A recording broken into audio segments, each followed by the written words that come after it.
मोहम्मद उमर खान की तरफ से अस्सलाम वालेकुम। आज अभी इधर बकरा ईद का माहौल चल रहा है। आप लोगों के सामने बहुत दिन बाद आ रहे हैं हम। वैसे भी तबीयत सही नहीं थी मेरी, और इधर बकरा ईद का माहौल चल रहा है। बकरे आए हैं जी सारे। क्या हो गया नाजिम? साले मस्ती कर रहा है। 250 बचा रहे हैं, 250 ₹250 बच रहे हैं। हाँ ना, ये 250 बचा रहे हैं। भाई आपको टपाली के अलावा और कोई काम नहीं है? नहीं, आपको कोई और काम करो आप लोग। आप तो 250 बचाओ बस। भाई खिदमत कर हम कुर्बानी के जानवरों के सवाब कमा रहे हैं। मगर ये 250 क्यों बचा रहे हो? यार महंगाई के दौर लगा है, आपको पता है। उमर ऊपर बुला तो तरीके से काटो सर। यार फिल्टर लगा देना मेहरबानी करके। अच्छा, फिल्टर?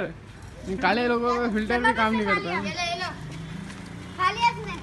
इधर ये लो दूसरा ला दो यार। काट दे भाई, काट दे।